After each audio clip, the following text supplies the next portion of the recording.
a mais um episódio do Estação 74, o seu podcast sobre a sétima e a quarta arte, cinema e música. Eu sou a Lua Prazeres e estou aqui acompanhada da diva Bianca Moreno. E estamos também acompanhada da nossa ilustre convidada, Gisela Stangli. Hoje a gente vai ficar por dentro de tudo que rolou na produção de Café, Pepe e Limão, o filme que acompanha 3 jovens em situação de vulnerabilidade que se encontram em Salvador e formam uma rede de apoio, afeto, sobrevivência em meio a realidades duras, mas profundamente humanas.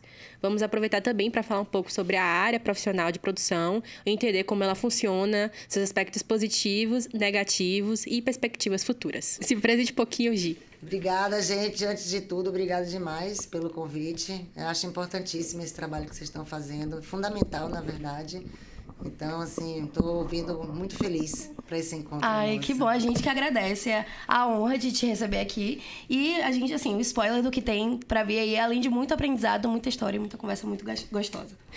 Eu queria que você falasse um pouquinho da sua história profissional para os nossos ouvintes, sabe? De primeira mão, assim, um pouco a fonte, né? Então não tem erro. É bem interessante minha história no audiovisual, em específico, né? Já vou trazer para cá. Sim. Porque eu me formei em cinema já mais velha. Com Que legal. Filhos já criados. Eu entrei na faculdade de cinema, que na época tinha aqui ainda um outro curso, né? Eu já tinha quase 40 anos. Que massa. Incrível. Vim, obviamente, de uma área que era produção também, mas não era produção audiovisual. Eu fazia produção de eventos. E aí isso, obviamente, dá uma escola, né? Já dá uma basezinha porque a gente entra no especial. Mas aí é isso. Chego no audiovisual já mais velha, já produtora, mas não da área especificamente. E aí foi encantamento à primeira vista, né? Sim. Vai pro que a gente gosta de fazer e um abraço. É incrível. Eu sempre digo que não existe métrica nenhuma para você fazer arte, né? É só você se entregar e fazer. Então é muito incrível isso, de verdade. Como estudante, né? Acho que a gente sempre vê muito o olhar desafiador da área, né? Como que essa inserção no mercado um pouco mais tarde, como que isso funcionou pra vocês? Foi mais fácil? Foi mais difícil? Fala um pouquinho pra gente. Na verdade, a idade não me foi obstáculo, sabe? De verdade, não foi obstáculo mesmo. O mais importante, talvez essa coisa de já era produtora, né? Só que de eventos, então já criou uma facilidade. Mas mais do que tudo, foi uma chance que eu tive logo no segundo semestre do curso em fazer estágio num curta-metragem, né? Num curta-metragem profissional, né? Sim. Foi até, inclusive, meu primeiro trabalho. Eu já tive a honra de trabalhar com Antônio Pitanga, protagonizando esse curta.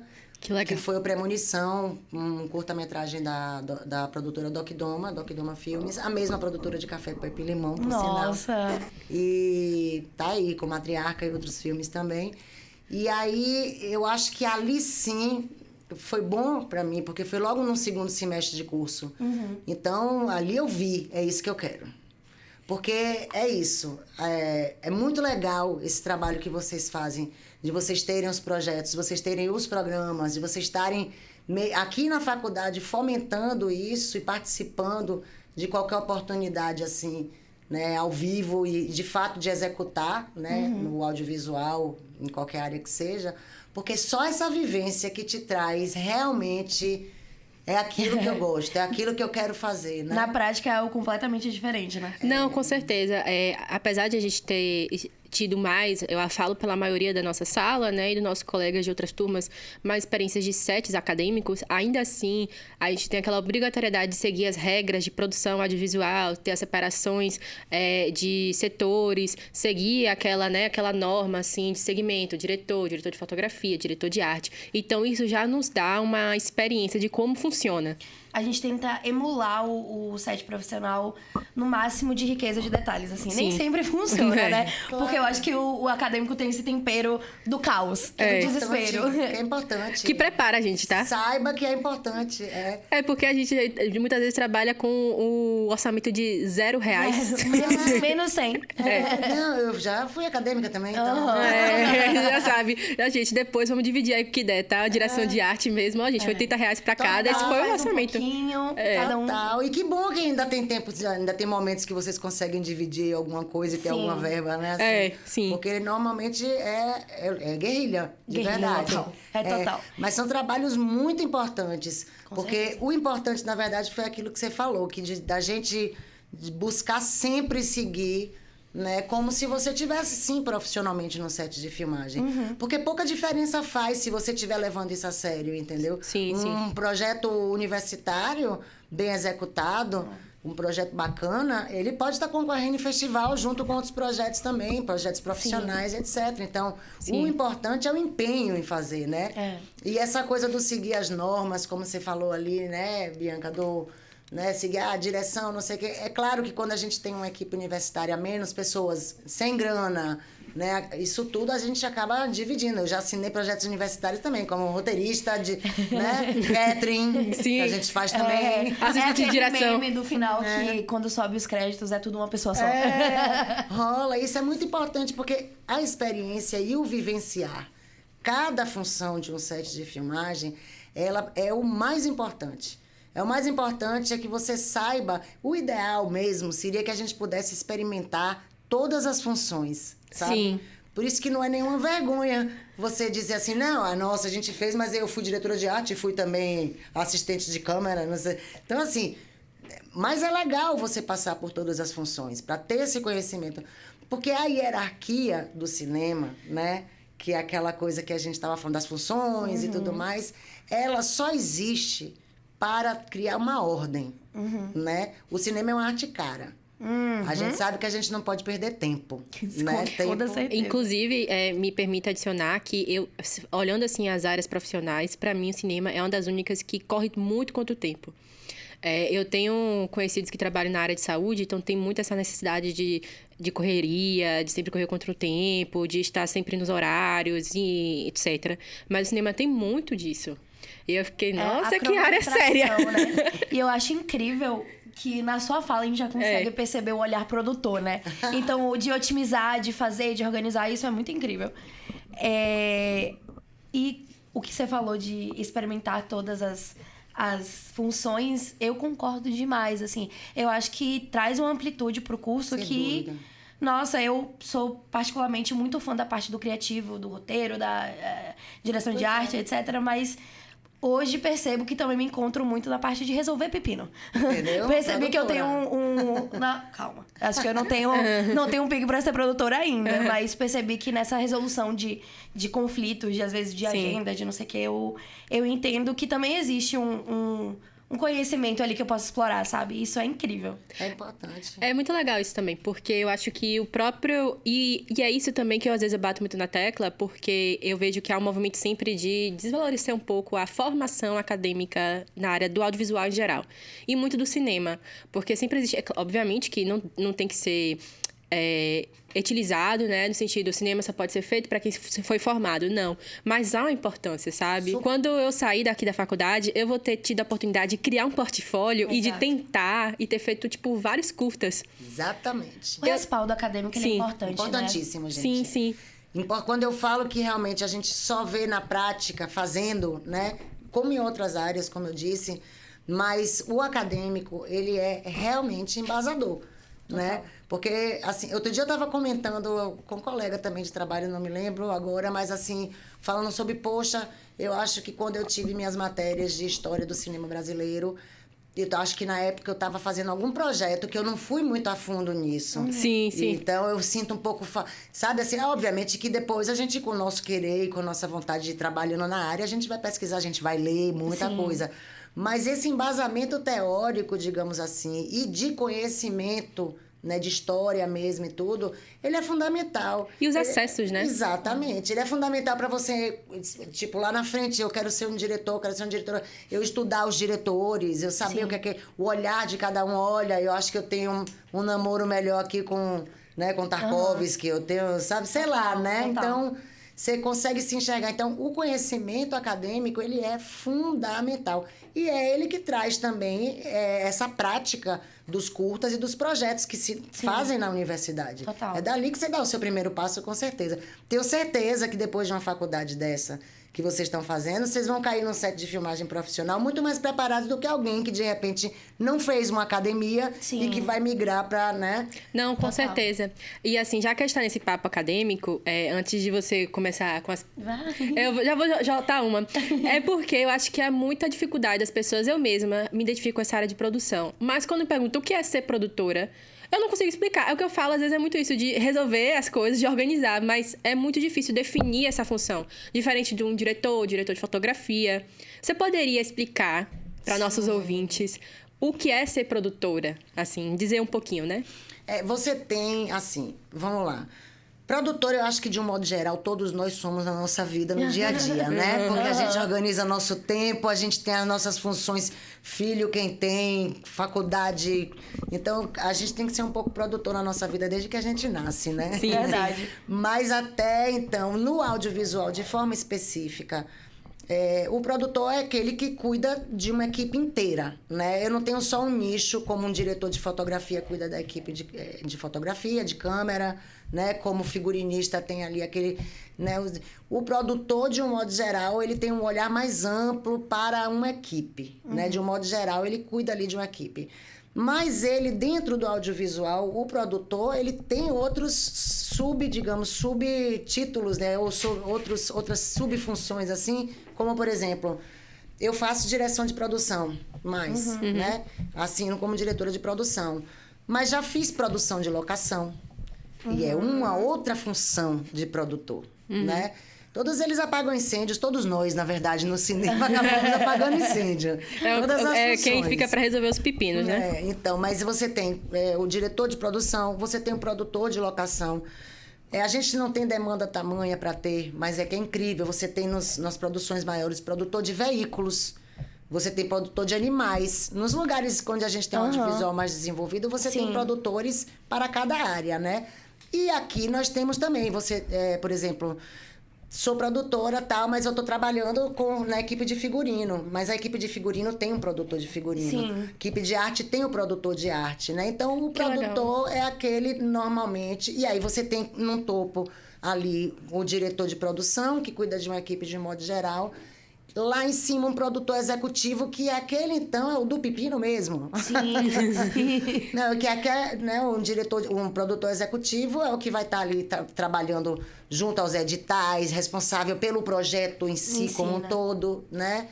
E pela parte documental, na verdade, de documentos que digo, né? E de autorizações e tal. Essa parte, claro, passa pela direção de produção também, mas a responsabilidade, digamos assim, maior de um projeto é de um produtor executivo. Esse é o cara, é a pessoa, né? A cara da documentação, dos editais... O que pode, o que não pode.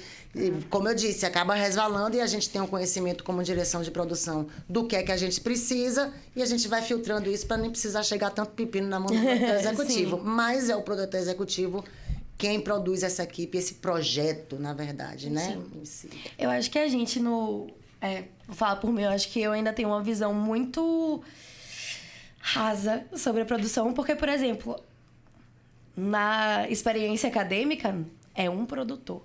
Então, é absolutamente tudo que a gente acabou de dissecar, que você explicou maravilhosamente bem, em uma pessoa. Então, eu acho que isso traz um medo de produzir muito grande. Então... foi o que eu falei antes. Eu acho que eu consigo ter uma boa tática de resolução de conflito, mas não de tanto conflito assim, sabe? Mas é prática, não é tática. Justíssimo, É prática. Eu mesma tô no meu TCC como produção, né? Ótimo. Mas aí eu tô com uma colega, graças a Deus. Eu tava comentando hoje mais cedo com dois colegas nossos, Diego e Breno. Que no início eu pensei assim, no TCC, a necessidade de você ocupar um cargo, geralmente, para você ter aquele domínio sobre aquele cargo e você assinar sobre ele no projeto final, no curta ficcional. E aí, de início, eu pensei em querer só eu estar na produção. Mas depois começou o processo de pré-TCC, que foi as documentações e tudo mais. Eu falei, graças a Deus eu tenho uma colega comigo. Aí eu falei pra ela, Ana, que é o nome dela, não ouse largar minha mão. É eu e você, até o final, entendeu? Até o produto final. A gente junta nessa produção. Mulher. É muito difícil para um produtor somente, uma pessoa que eu digo, né? Somente ocupar o cargo de uma função de produção ainda que num curta-metragem. É muito Entendeu? complicado. Porque, como eu disse, você tem os demais departamentos. E você, como diretor de produção, diretora de produção, você tem que cuidar de todos os departamentos. Então, por isso que é importante, num longa-metragem, por exemplo, num projeto maior, onde você tem o produtor de arte, o produtor de figurino, o produtor de locação, o produtor de figuração, o produtor de elenco. Sim. Né? Então, essas pessoas são seus aliados, né? Sim. Como sua amiga aí. Então... Fica dividindo aqui. Porque você tem que dividir as responsas de produção, de um modo geral, com outras pessoas. Então, é muito difícil uma figura só, mesmo no curta-metragem, ocupar esse espaço. E aí, normalmente, você acaba fazendo uma equipe de produção também, né? Sim. E, assim, a produção e a organização de um set é essencial. Eu acho que uma produção que fica em defasagem, tende o produto final de um curta-metragem, um longa, ficar muito ruim. Tipo assim, perder a capacidade de chegar como o projeto inicial estava, tipo assim, estruturado, sabe? Total. Claro. Direcionando um pouco mais a nossa conversa, vamos falar um pouquinho sobre Café Pepe Limão? Eu quero entender um pouquinho como foi o seu papel de produtora. Depois da gente entender o papel de produtora, quero entender como que se aplicou na produção do Café Pepe Limão. Como que foi essa experiência? Foi, assim, incrível. Eu já tinha experiência. Obviamente, quando cheguei no Café Pepe Limão para executar, como diretora de produção, eu tive como grande aliado o meu marido, que era um dos diretores. Incrível. E o outro diretor, grande amigo. Ah, seu marido era um dos diretores? Que legal. Adler Kibe, ele que é seu... My God! Eu não sabia que ele era seu marido. Como eu cheguei nesse projeto, não foi nem através dele, mas também, por quê? Porque o Café Pepe Limão é um filme da Doc Doma Filmes, né, que é de meu marido, de Lula Oliveira, entre outros sócios. E eu já vinha, como eu sou muito amiga de Pedro Léo também, o outro diretor, Sim. eu já vinha anos antes de começar a filmar, inscrevendo este projeto em editais. Sim. Então, ele já fazia parte do meu ser. Com certeza. Todo edital que abria, então era eu que metia lá a mão e tudo para inscrever e essas coisas, né? Então, eu já vim na produção desse filme, na verdade, galgando o espaço dele para ele ser produzido, de fato, né? Sim. Batemos na trave algumas vezes em editais. E, assim, acho que do primeiro momento que eu peguei esse roteiro para inscrever em editais, até ele ser produzido efetivamente, eu acho que foram uns 4 anos, pelo menos. 4 ou 5 anos, sabe? Já existiu o roteiro, e aí a gente vai aprimorando. É isso, a gente vai regando. A gente tem um projeto, escreve, já vai lá, faz no formato projeto. Quando abrir um edital, você achar, olha aqui, olha, o teto desse edital ele é muito alto, a gente vai ter que, ou é muito baixo, a gente vai ter que organizar aqui melhor esse orçamento. Mas ter um projeto pronto que você acredita e você ir construindo ele é sensacional. Então, quando eu cheguei para produzir efetivamente, ele já estava ocupando o meu imaginário. É como um filho, né? Você vai, assim, gerando, regando, que nem uma plantinha. Você vai regando e quando você vê, tá aquela árvore, assim, sabe? Então, o Café Pepe, na verdade, ele teve essa nuance um pouco mais diferente do que os outros longas que eu assinei como diretora de produção, porque ele já estava muito intrínseco em mim, sabe? Quando eu cheguei para executar, já estava com ele na cabeça, assim, já sabia, né? Equipe, sabe? Era muito... Todas as falas. Porque uma das funções da direção de produção, quando, por exemplo, me convidam para fazer uma direção de produção de um longa, de um outro longa, que não esse, que eu digo que é muito especial nesse sentido, que eu vim acompanhando durante muito tempo, eu normalmente sento e já começo. Montagem de equipe, são itens que você, na direção de produção, começa a... Vai fazendo checklist, né? Exatamente. É um dos primeiros passos para se fazer quando se entra no projeto, você disse. Uma coisa que, de fato, me chamou muita atenção é que o filme ele tem uma estética muito real, quase que documental, né? E como que foi o trabalho na questão de locação, são locações intensas, né? Como que foi conseguir tudo isso? Volto a dizer, esse projeto ele teve um perfil um pouco diferente, mais próximo a nós, assim, digo, família, digamos, eu, Pedro Léo, Kibe, né? Nós três, porque ele já vinha sendo gerido, né? Total. Então, os próprios diretores, quando a gente começou, hoje a gente vai começar o primeiro dia de pré.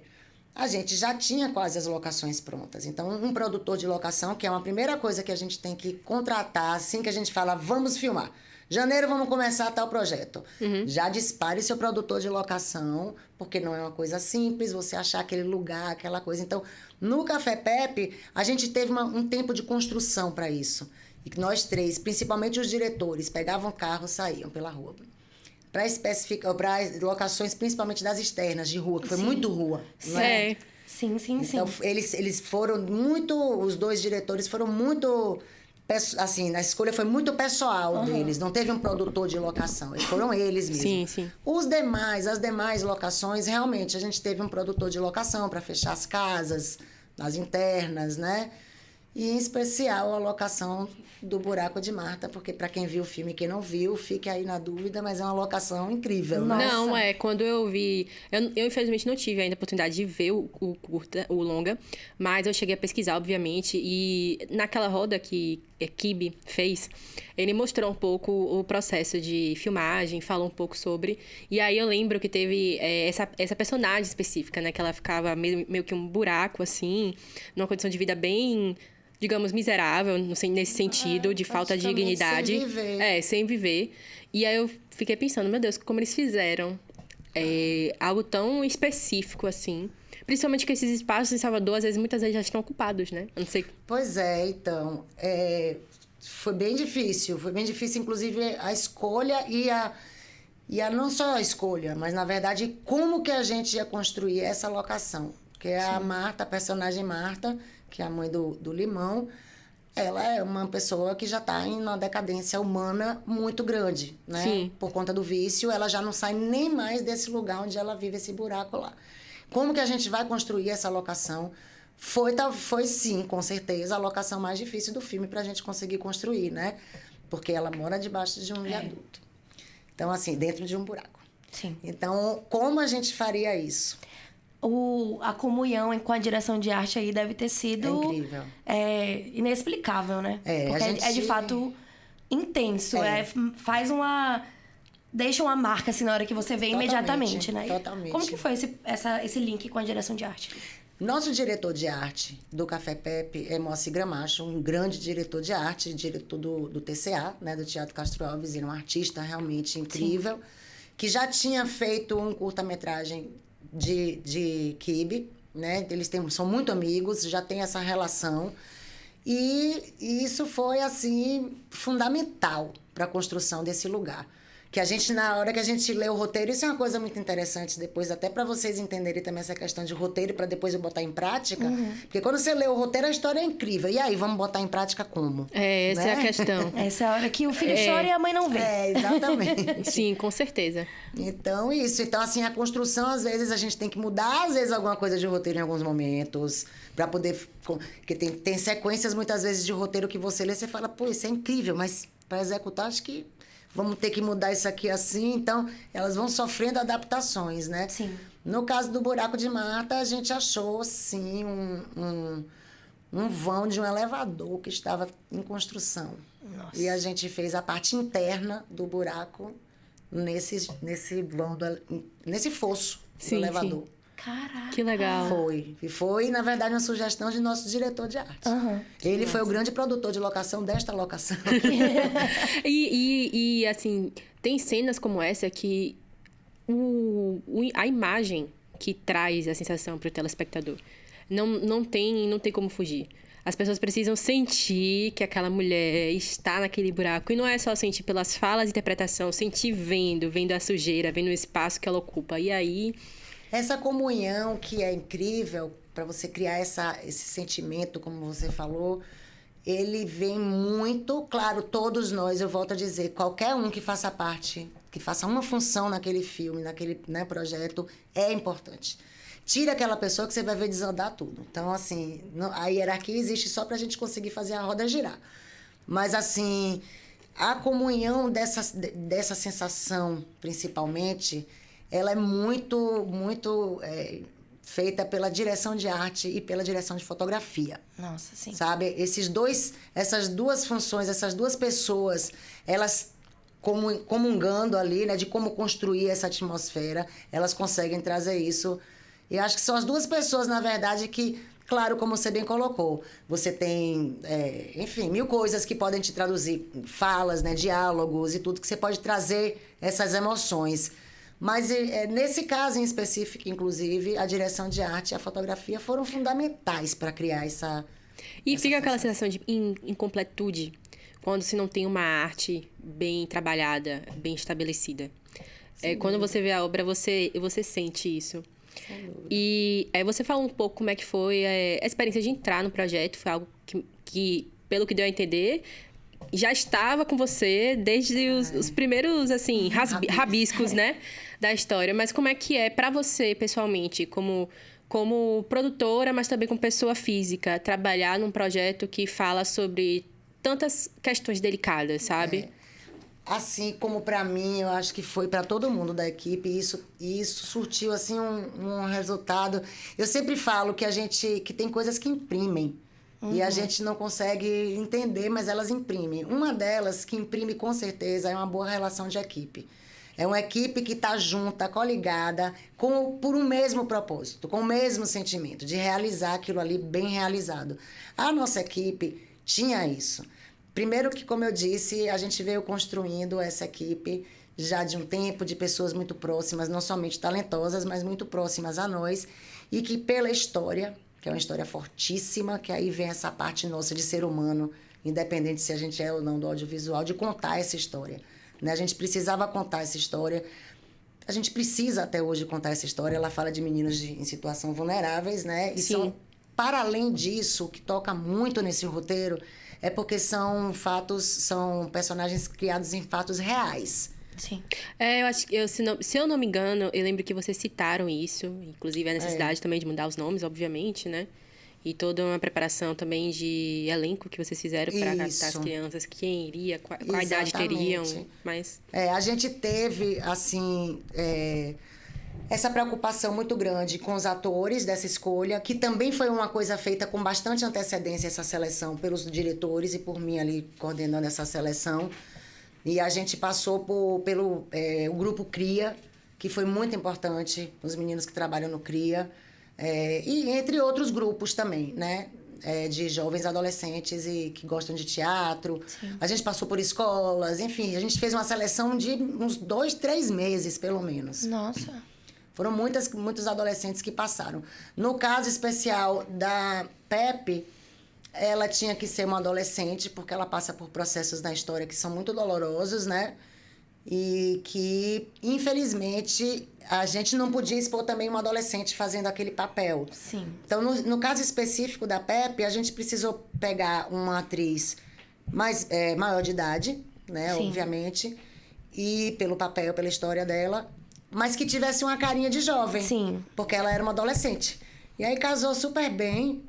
Enfim, a gente foi bem feliz em relação a isso. Mas mais do que tudo, foi realmente a elaboração e o convite de estar com aquela equipe, porque todo mundo queria contar aquela história. A gente estava vivendo um momento terrível, né? De véspera de eleição a gente não fala o nome. Aquele que não deve ser nomeado. O Serralheiro. Serralheiro. E aí... O novo integrante de Tremembé.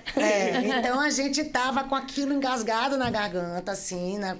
Precisando contar essa história, precisando falar desses meninos, como também até hoje a gente precisa contar sobre essa história ainda, né? Que são totalmente invisíveis, né? Na sociedade. Na verdade é isso. São. E são pessoas reais sendo afetadas. Então, né? essa coisa que eu falei. A esposa de Pedro Léo, de um dos diretores, né? Ela é psicóloga da rede pública do Estado e ela atende pessoas, né, com situações vulneráveis, enfim. E ela atendeu esses reais personagens que estão na história.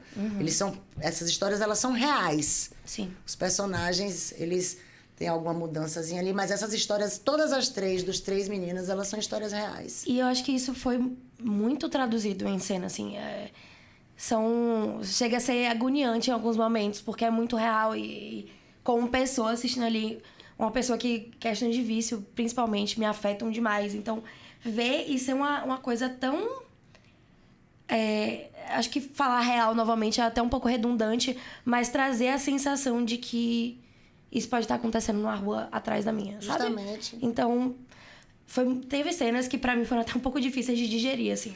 E eu acho que isso é mais uma prova de que foi feito da forma mais Foi incrível. intensa possível, sabe? Eu acho que essa intensidade deve refletir muito no set. Com certeza. Como que foi os bastidores dessas cenas intensas, de diálogos muito ferozes que afetam quem tá escutando, seja da produção ou telespectador? Né? A gente teve uma preparação de elenco que foi fundamental também. Luiz Mário Vicente é um preparador de elenco, dos maiores e melhores nossos aqui no Brasil. Ele não é baiano, ele é carioca. Mas é um cara que trabalha muito com jovens. Ele fez Turma da Mônica, ele fez alguns filmes aí. E é um cara que trabalha muito bem com adolescente. E aí, ele já tinha trabalhado com a Doc Doma, com a produtora, em outros projetos. É um cara que realmente coloca o dedo ali no elenco e aí ele traz aquele personagem, sabe? Foi fundamental, porque eles tinham, primeiro, uma preparação muito forte com o Luiz Mário, mas a gente também teve uma preocupação muito grande com esses meninos, com esses atores. Sim. Porque eles eram jovens, né? Hoje já não são mais tanto. Mas eram jovens e aquela carga dos personagens são cargas que me arrepia até hoje de falar, né? Então a gente precisou ter, além de uma preparação de elenco, que é uma coisa legal em todo filme que você tem e tal, quando você tem essa condição, você também, no nosso caso específico, a gente teve a própria Bel, psicóloga, como apoiadora. Ela esteve conosco em todos os sets, ela esteve conosco nas preparações, ela conversava muito com os meninos. Então, os meninos conseguiram passar essa realidade incrivelmente, né? Nossa. Mas de uma forma que a gente não feriu eles também, porque se fere a gente assistindo... Nossa, exatamente. Imagina, né? Exatamente. E assim, como uma pessoa que atua e já esteve nesses processos de atuação, preparação de elenco, como atriz, no caso, é um fato que, em muitos momentos, a linha de separação entre o real e a interpretação é muito ambígua. Muitas vezes o ator, no caso, né, mistura essa linha e acaba não conseguindo separar um pouco as emoções, os pensamentos, os sentimentos. É tanto que tem muitos atores que carregam o personagem por muito tempo, né, consigo. É muito difícil, viu? É uma função aí, viu, amiga? Nossa, é babado. Eu admiro. Perdão, amiga. Não, falando um pouquinho, voltando, o que você falou do set, que era uma equipe que estava funcionando muito alinhada. E eu queria saber, quando foi o momento, assim, de filmagem? Talvez uma cena específica, uma diária específica, em que vocês perceberam que o filme estava caminhando, assim, para um caminho correto, certo? A cena que você viu ser gravado e falou assim, olha, temos... A gente tá contando a história que temos. Foram algumas, né? Por motivos específicos cada uma, né? A gente teve os momentos das internas do Buraco de Marta, que foi, assim, inevitável não sensibilizar a equipe. Sim. A equipe madura, profissional, mas a gente chorou junto, não tem por como, exemplo. não. Né? E isso foi bem difícil. Não só até mesmo pelo lugar, que era meio difícil também o acesso, etc. A gente teve as situações de rua. As situações de rua foram bem difíceis, assim, mas foram... É isso, mas tudo acabou sendo prazeroso porque a equipe estava bem azeitada, né? Mas ali na rua a gente teve, por exemplo, um momento que os meninos estão na sinaleira fazendo malabares e que a gente deixava os meninos soltos, entendeu? E a equipe meio que ficava como observador longe. Então, as pessoas, muitas vezes, que estavam naquela sinaleira, não estavam nem vendo câmera, nem equipe. Que estava sendo gravada. Tanto que deram dinheiro para os meninos, sabe? Algumas situações aconteceram ali que foram reais. Nossa! Que foram reais. Porque a gente estava, como equipe distante, utilizamos, obviamente, lentes específicas, tudo isso, para deixar a cena correr de forma realmente real ali. E isso foi incrível, porque você vê justamente a química da equipe funcionando e você fala, nossa, as pessoas estão pensando que é verdade. Né? Então, assim... Eu acho muito especial filmes que misturam cenas reais que aconteceram com o ficcional. Traz um pouco aquilo que eu falei, né? Da linha, da separação entre o real e o ficcional, que está sendo gravado e o que é verdadeiro. E acaba que se mistura, e aí você vê que... Não, um universo tão diferente, assim, né? Tão distante. A gente teve uma cena que foi aquela manifestação que rolou ali, né? E aí, a manifestação... bolsonarista. Opa, serralheirista. Serralheirista. Enfim, o episódio não vai cair. Uma coisa certa. Tem que adicionar aquele efeito sonoro de drag. Bom, a gente fez aquela cena na Carlos Gomes ali, acho que era um domingo de noite, final de dia, assim, pra de noite. E ali a gente teve bastante figuração ali naquela cena. Agora eu não me recordo quantos, mas era uma manifestação, certo? Todos vestidos de verde e amarelo. E aí, em determinado momento, eles falando aquelas palavras de ordem, né? Deus, sei que, nananã. Aquelas palavras de ordem. E, de repente, a gente começa a receber alvada do pessoal, dos moradores ali da Carlos Gomes. Eu não acredito. Então, a gente precisou falar, gente, é um filme, é mentira. Por favor, ai, a gente é aqui, a Lula livre. Lula livre. Deixar claro, né? Não é fácil você fazer Meu figuração do outro lado. Não. Eu acho que meu maior medo é ser colocada nessa categoria, então... Ficaria um pouco muito bom. desesperada. É muito bom. E a gente sabe que, assim, esses processos sempre têm um orçamento limitado, né? É difícil. Mesmo com o edital bancando... É muito difícil até hoje. É isso. Sempre tem algo que a gente vai ter que deixar para depois ou que vai ter que cortar. E acaba que essa função fica muito com a produção. Não, aí é um engano. Na verdade, não fica só com a produção pode salientar para você. Por exemplo, olha, essa cena aqui, a gente não vai conseguir fazer por causa dessa... Sei lá, porque é um lugar que tem muito trânsito.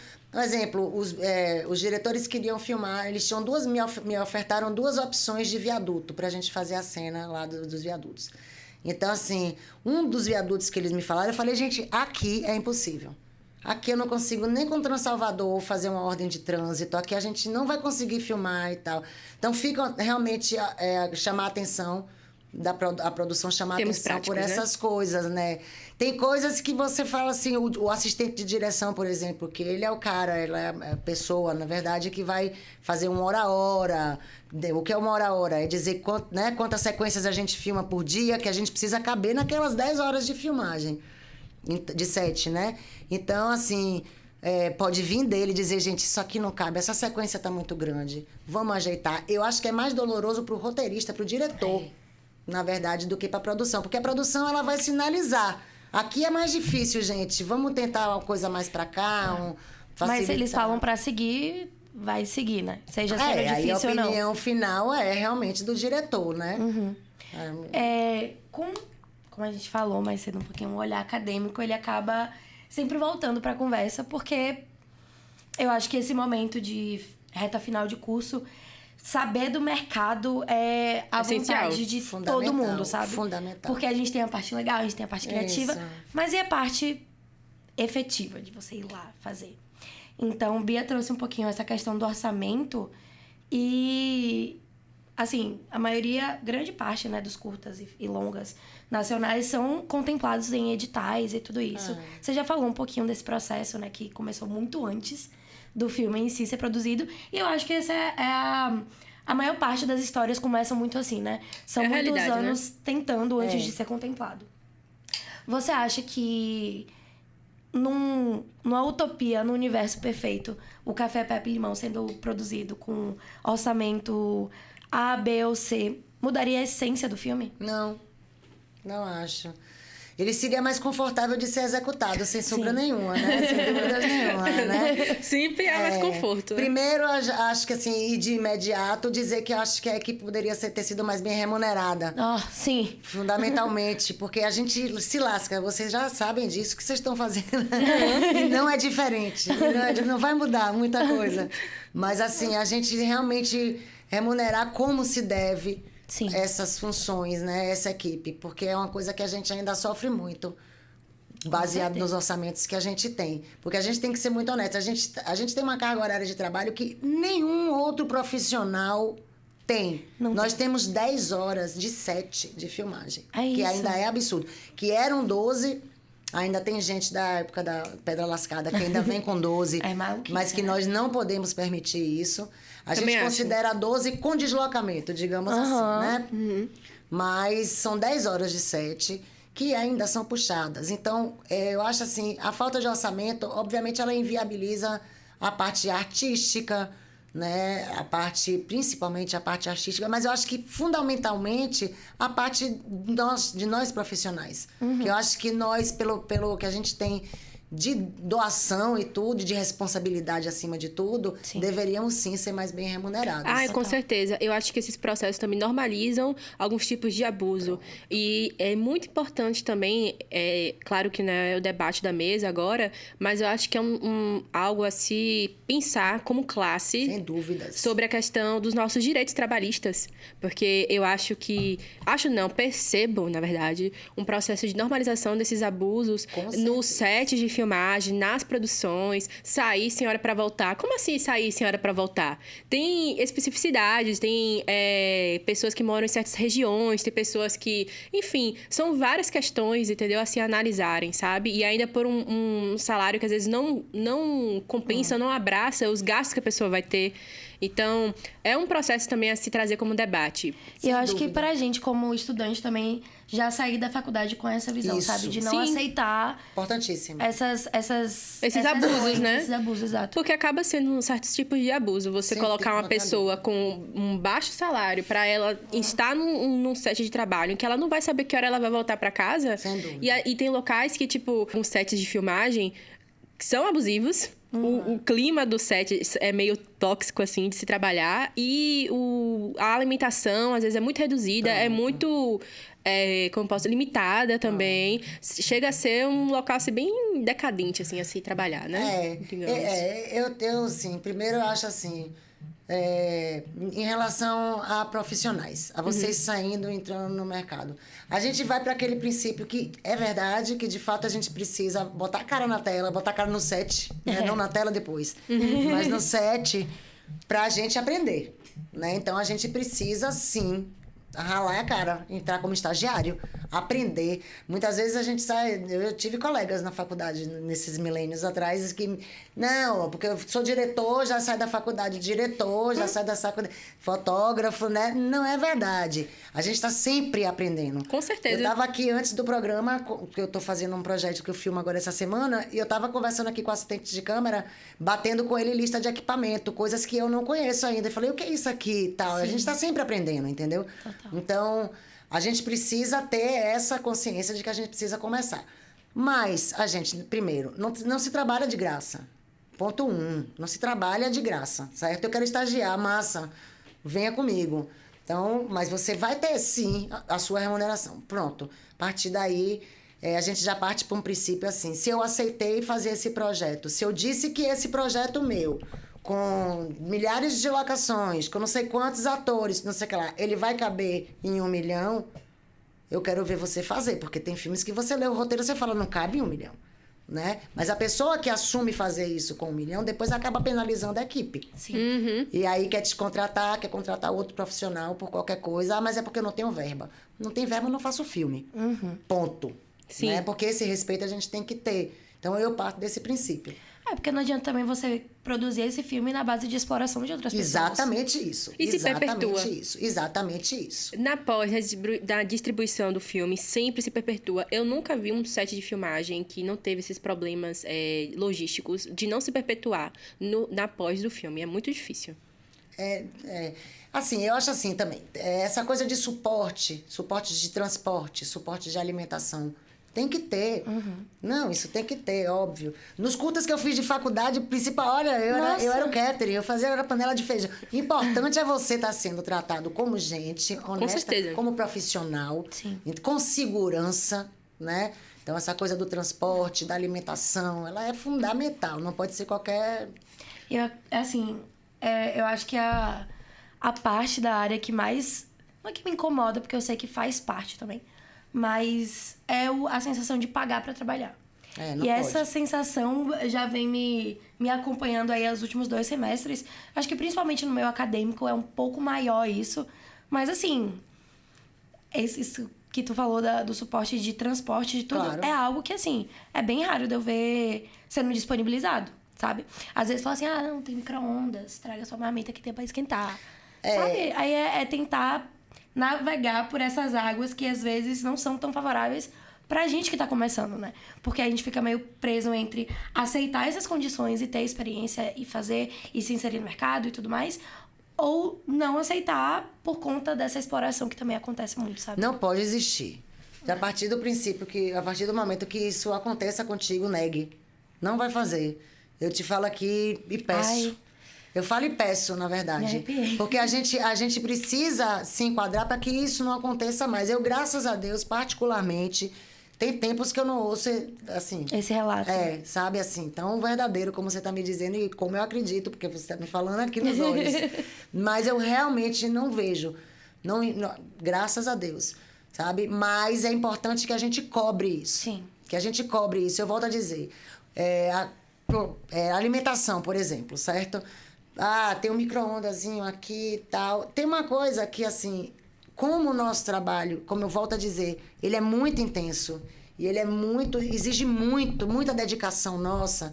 Essa coisa de alimentação e transporte, ela é uma coisa que ela tem que estar dentro disso aqui, o básico, desse né? conforto. Por quê? Porque a gente, cara, não tem tempo de cozinhar em casa. Porque eu chego em casa e já tô no telefone aqui. Não é porque eu não tô na produtora, na pré, porque eu não tô trabalhando. Então, assim, é importante que a gente tenha, sim, um suporte de alimentação. Uma coisa que a gente chama de per diem.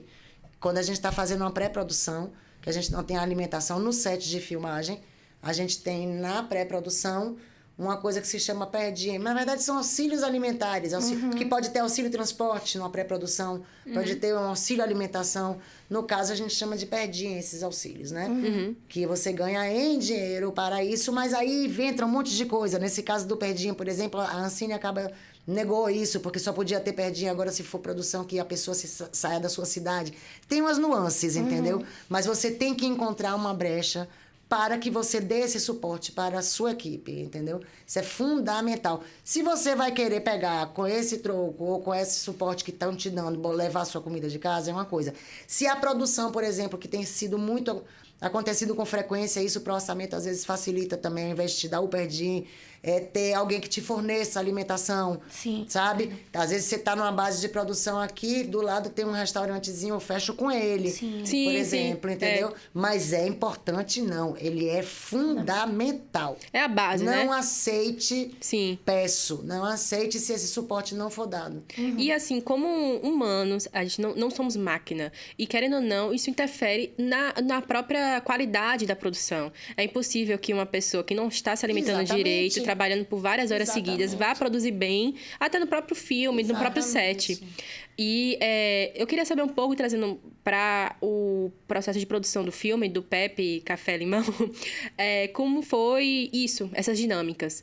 Se houve alguns momentos que vocês tiveram que retirar algumas cenas ou encurtar algumas cenas. Você falou do espaço, né, daqueles 2 locais, que um teve que ser tirado, mas se houve algum processo por conta do orçamento ou por conta da viabilidade do projeto?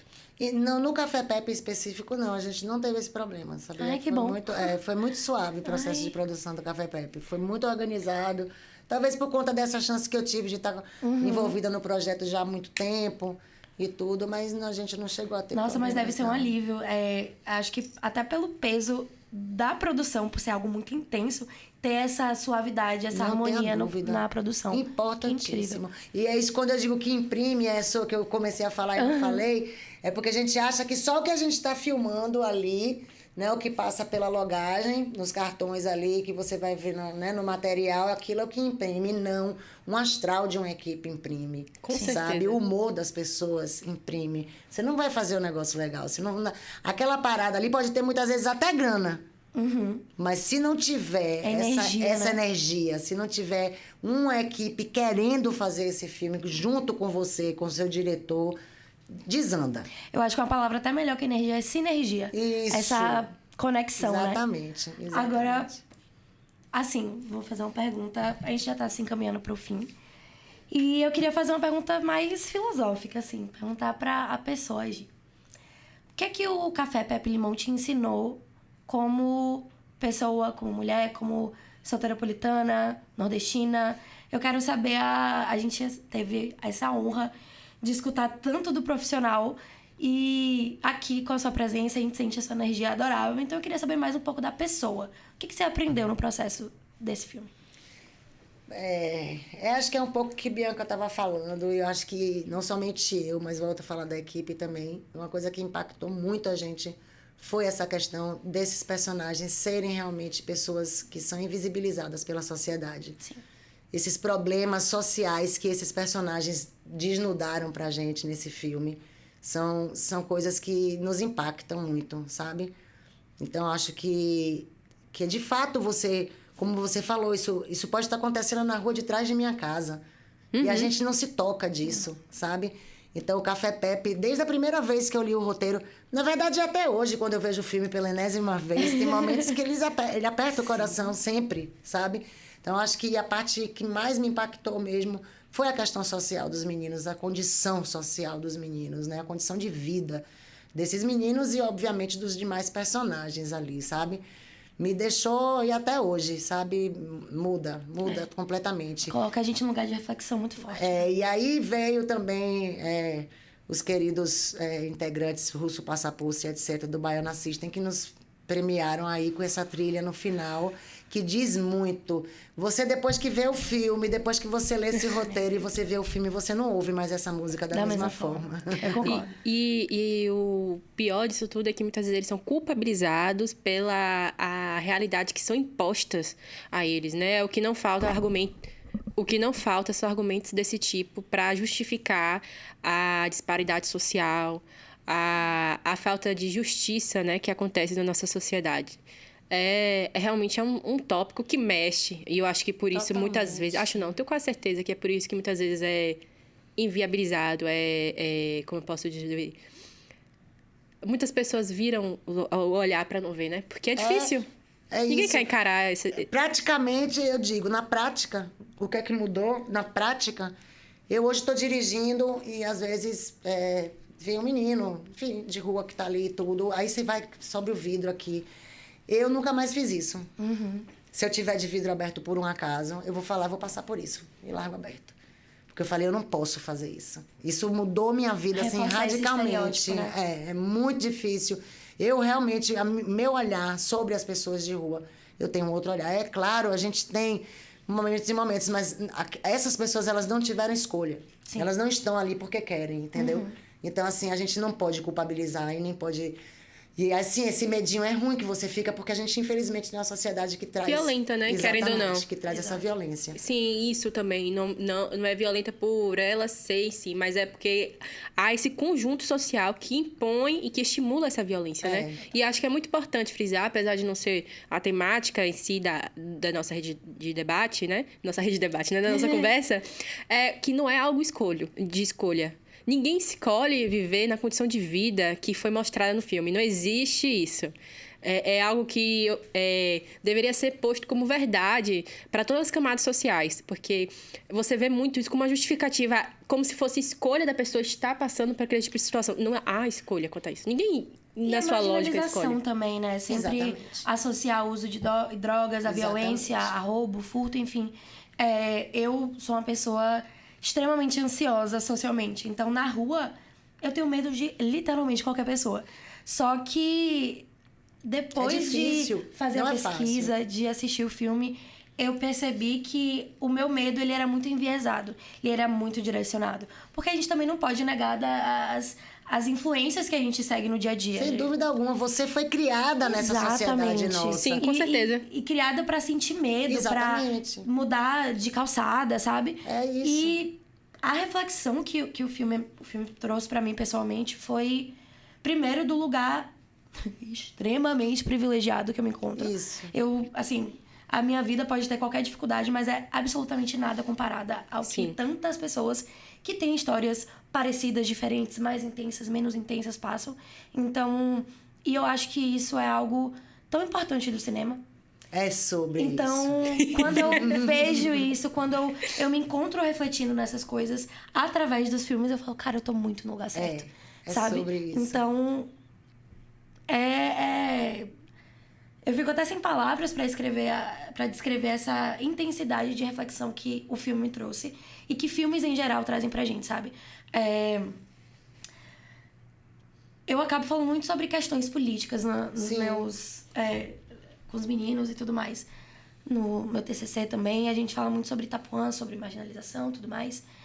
E o filme, ele serviu como mais uma onda da inquietação necessária de fazer esse tipo de arte, sabe? Sem dúvida. Parabéns. E assim, existem... Desculpa interromper, mas adicionar, na verdade, que existem vários filmes, apesar de não são tantos, mas tem vários projetos audiovisuais, não só filmes, mas propagandas, enfim, que tentam abordar as mazelas sociais. Sim. Mas eu acho que, tenho certeza que, levando em consideração não só as temáticas de mazelas sociais, mas a todas as outras temáticas que filmes possam abordar, quando entra-se no debate se o filme deu certo ou não, o que é muito pessoal, mas na minha concepção... Acho incrível até. É isso, tipo, pra mim, na minha concepção, um filme que dá certo é o filme que fica na cabeça. É isso. Então, às vezes pode ser uma temática que já tá redundante, muitas vezes já foram abordadas, mas se ela fica na sua cabeça depois que você vê, e aí meses depois você lembra desse filme, sabe? Pra você, como indivíduo, é importante isso, pra cada um, né? Sim. Aquele filme que nos tocou, porque ele vai tocar, cada filme vai tocar uma pessoa de forma diferente. Com certeza. Né? Que bom, na verdade, que a gente abre o leque. Mas, assim, o filme trazendo o debate, se você gostou, você não gostou, mas isso aí, você sai da sala de cinema, cada um... Sim. Isso já aí, já ganhei. Né? Eu já fiz o filme que eu queria. Porque o filme trouxe debate, que é isso que a gente precisa, na verdade, né? E às vezes uma cena específica do filme que vai ficar na cabeça dos telespectadores, mas é isso que às vezes faz o filme valer a pena, sabe? De você carregar consigo essa história para depois e para os outros locais que você for ocupar na sociedade. Exatamente. Às vezes até um olhar marca, né? Com Isso. certeza. Ai, Não, com certeza. eu poderia ficar, gente, 55 horas aqui. Mas a gente tá se encaminhando pro final. A gente tá mesmo agora. Eu tô falando sério, Gi. A gente vai ter que ter você na próxima temporada. Vamos, porque tô que junto. conversa E gostosa. Kibe também, né? sabe, é trazer ele pra falar um Sim, pouco sobre essa sim. experiência como diretor Isso. e construtor, né? É um construtor Pra desse onde eu projeto. mando meu currículo? Brincadeiras, mas pode ser verdade. Não, sejam bem-vindas sempre, por favor. A gente precisa, na verdade. Ó, tá mandando Por mesmo, hein, favor. gente? Mais uma vez, agradecer. Porque, assim, de todas as gravações do 74, pelo menos pra mim, essa foi a mais rica, assim, tanto de conversa quanto de informação. Tipo assim, não aceitem, não façam, direcionamento mesmo, sabe? E eu sempre estou à procura de direcionamento feminino na área, porque, Boa. meus amores, Sim, nossa, é difícil muito. pra gente, viu? Isso foi uma coisa até muito que eu falei difícil. com ela, que eu tenho muito essa necessidade, como uma profissional, né, que estou me inserindo no mercado ainda, de querer me aliar a mulheres. Com certeza. Porque não é a primeira vez que eu vou para espaços muito que tem masculino. muito homem. E assim, tipo, muito mais os homem que mulher, espaços sabe? masculinos, né, amiga? Eles já... Eu quero ir no próximo. No Nona está lá. Lugar Estaremos de com mulher o no 74. cinema. Exatamente. Com certeza. E assim, eu acho que toda vez que eu me confronto com situações de machismo no audiovisual, eu tenho a mesma reação, que é: eu não acredito que em 2025... Mas também melhor, viu, gente? Tá, né? Com Quero certeza. trazer uma esperança pra Ai, que você. Não, bom, com certeza. obrigada. E, inclusive, antes de a gente encerrar... Infinitamente melhor. Porque essa parte do debate da perspectiva profissional, da qualidade profissional, é uma coisa que me pegou muito esses últimos tempos, porque eu fiquei pensando, meu Deus, será que é errado eu tentar colocar limites saudáveis, no sentido até aqui que eu posso ir, é até aqui que eu posso entregar? E eu fiquei muito nesse debate, sabe? Se eu estava tendo uma postura errada, se é muita prepotência da minha parte querer estabelecer esses limites. E eu vejo naqueles grupos de network que a gente está, que é tipo Filme Bahia e outros, que há sempre esses debates sobre a regularização da classe e tudo mais. Então, assim, essa sua fala me trouxe muita esperança. Que bom. E eu Muito bom. Vamos. é isso. vamos. E eu queria saber um pouco, para encerrar mesmo, o que você pensa, analisando como uma pessoa que já está na área há um tempo, das perspectivas futuras? Tende a melhorar? Tende a ficar mais estruturado? Eu acredito. Como eu disse, eu acho que mudou muito. Mesmo de quando eu vim, né, de quando eu entrei no audiovisual pra cá, essa coisa do machismo, principalmente, mudou bastante, mudou muito. Eu acho que nós, mulheres, estamos ocupando nosso lugar cada vez mais, mas a luta não acaba. Não acaba. A luta continua, né? Hoje a gente tem também a questão do racial, né? Que hoje a gente tem associações de pretos, de negros, a gente tem festivais, a gente tem os editais que cada vez mais estão cobrando as cotas, né? Sim. Então, assim, Eu tenho uma perspectiva muito positiva do que a gente tem para galgar ainda, sabe? Sim. E sempre de forma harmônica. Porque não adianta a gente travar a batalha, né? Exatamente. Na base da foice no escuro, porque a gente não ganha nada. Na vida real, não. Total. Eu acho que uma pessoa também que super vale um shout-out, assim, é Susan Karlik, né? Eu tive a experiência... Maravilhosa, Ela é querida. incrível. Meu Deus do céu, eu sou fã. Ela é mãe de uma amiga muito próxima minha e eu tive a oportunidade de acompanhar um set de Major. E assim, além de ser uma profissional extremamente competente, ela é muito respeitada no set. Então, eu, como mulher, como novinha, assim, ver a forma que ela foi respeitada, a forma que quando ela falava algo, as pessoas respeitavam mesmo, não é que ia perguntar pra A, B ou C. Sobre isso, também tem muito né? isso, tá? Sobre isso, assim, isso é uma das coisas que a gente tem que trazer pro set sempre para ele ser harmonioso e botar em nossa cabeça. Quando eu falo de cada um é importante, tem a sua grande importância no set. Desde meu amigo que traz a água pra gente, traz o copinho de água. Desde, sabe? Não é porque se chama assistente de câmera que não é menos ou isso. mais, né? Entendeu? Todo mundo tem sua função crucial. Volto a dizer, quando você tira uma pessoa dessas, por mais que seja, sabe assim, que você considere de uma função subalterna, vai dar problema. Sim. Entendeu? Vai tá Então, B.O. assim, e isso vem junto com o respeito. Isso vem junto com o respeito. Café Pepe foi massa, foi linda, a equipe adoçada, porque queria fazer aquele filme, mas cada vez mais projetos e projetos de modo geral, curta, longo, o que seja, imprimem muito mais quando a gente tem isso, respeito. Sim. Um pelo outro. Não é a hierarquia do cinema que faz você não ter respeito, né? Ou um diretor daqueles antigos ainda. Eu falo diretor nessa hora que a gente fala logo de homem, né? É muito difícil, tá? Mas Quando eu é um tô set. brincando, Ah, sim, mas vamos aos fatos, né? Mas enfim. Mas o respeito a gente tem que lutar por ele. Com Sim, certeza. Entendeu? e só para dar remate final, quando eu tava na mesa do Panorama de 2024, tava na mesa para debate sobre o filme Filho de Boi, com o Plano 3 Filmes. E Haroldo trouxe uma frase que fica comigo até hoje, que me traz esperança. Maravilhosos. Que é, antes fazer filmes era quase impossível, agora é difícil. Então vamos continuar para que não seja difícil, seja possível. Por aí, Incrível. fechou muito bem. Incrível. Fechou Bia. muito bem. Nossa, eu não quero terminar. Chegamos ao fim de mais um programa. Espero que tenham gostado e não se esqueçam de seguir nossas redes sociais, @NúcleoJ e @radio.já. Este programa é um oferecimento da Rádio Já, a Rádio Universitária Dona Jorge. Produção por Bianca Moreno, pauta por Lua Prazeres, direção, edição e operação por Murilo Gonçalves, apresentação por Luana Prazeres e Bianca Moreno, orientação por Leonardo Bião. E entrevistado... Gisela Stang. A maravilhosa.